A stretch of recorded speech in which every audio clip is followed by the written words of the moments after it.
Have you ever noticed when you see a sprinter how jacked and lean they are? If all they're ever doing is mostly sprinting, what allows them to maintain this muscular, lean physique? In today's day and age, there are rising problems with inactivity, obesity, and heart disease. Even when it comes to your average gym goer, many of them don't train the most important muscle of all, the heart. The reason most gym goers don't do cardio is because of its mundane, repetitive behavior. It's not as fun running on a hamster wheel for 1 hour as it is to push your limits while hitting the weights and building muscle. To many of us, cardio can seem as a chore, but it doesn't have to be that way. Sprinting allows us to push our limits in a similar way. Every day, going to the track, timing yourself, and seeing improvements in your times and lower body leg mass. Sprinting is an anaerobic form of exercise that increases type 2 fast twitch muscle fibers, which increases growth hormone and testosterone production, leading to a higher rate of muscle building. Sprinting also increases functionality and longevity by promoting heart health and decreasing elevated blood pressure. Sprinting is extremely accessible. You literally only need yourself and some space. Sprinting is the solution many of us gym rats seek for a better, more anabolic form of cardio. A study made by the National Library of Medicine looked at the effects sprinting had on GH and testosterone levels. The study looked at 12 healthy elite junior handball players 17 to 20 years old. The exercises they did consisted of 4 by 250 meter runs with 3 minutes of recovery. Blood samples were collected before and immediately after the sprint workout. The sprinting led to significant increases in GH, IGF binding protein, testosterone, and testosterone/cortisol ratio.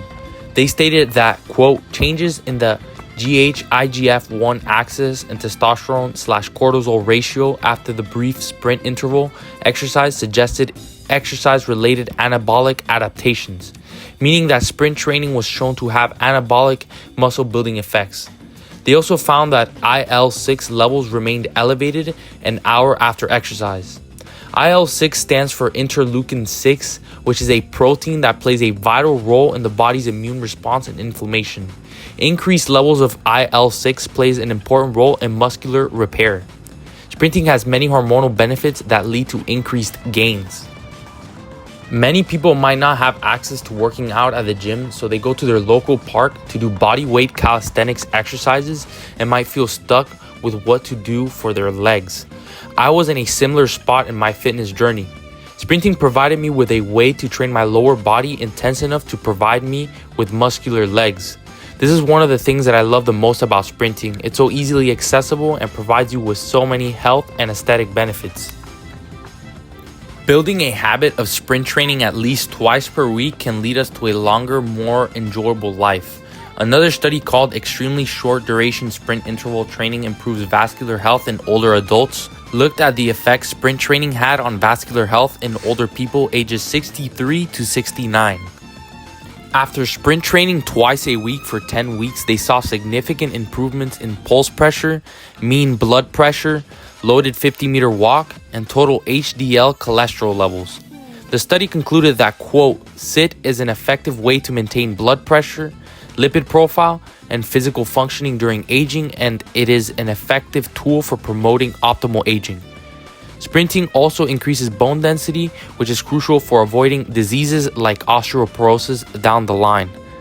As we age, our muscles atrophy alongside our bones. Sprinting aims to minimize this process as much as possible and help our quality of life in our later years. Studies also show that elite sprinters, when compared to untrained sprinters, have longer telomere length. A telomere is a protective cap at the end of a chromosome, made up of repetitive DNA sequences that prevent chromosome damage and plays a crucial role in cell division by ensuring the ends of chromosomes don't get frayed or tangled. As we age, our cells divide, and this process causes our telomeres to shave off, causing damage to our DNA. This is what causes our aging process. Sprinting has been directly linked to a longer telomere length, meaning it helps prolong life. To start sprint training, I recommend doing 2 times per week, preferably not on the same days as leg day. I would recommend starting out with 4 to 6 50 to 100 meter sprints with 1 to 2 minutes of recovery at 70 to 80% of your max effort. To start, I recommend doing it on grass or turf. As you get faster and the workouts become easier, prolong the distance. It's important to keep track of your times using your phone while someone else times you, using a stopwatch, or recording yourself sprinting. Timing yourself is extremely important because it is what measures your progress. Imagine going to the gym every day not knowing how much weight you're lifting. When it comes to recovery, you can play around with it. In order to get a more aerobically challenging workout for your health, shorter recovery is key. But if you're looking to improve performance, you will benefit from longer recovery times. Having longer recovery times can also improve muscle size. I would do one day of the week with short recovery and one day where you focus on longer recoveries. If you guys have any specific questions, make sure to leave it in the comments. Now, all of this sounds great because it is, but there are things to keep in mind. I see a lot of popular influencers throw around claims about how HIIT cardio is better and burns more calories than steady state cardio. While it is true that HIIT cardio burns more calories per unit of time, it is way more fatiguing and can't be kept up for very long, especially for beginners. I've already made a video comparing the two, so I'm not gonna go too in depth, but if you're interested in that topic, go check out that video. Thank you guys so much for watching. If you enjoy this type of content, make sure to hit that subscribe button so you don't miss out. Remember, always strive to be better and stay planetary.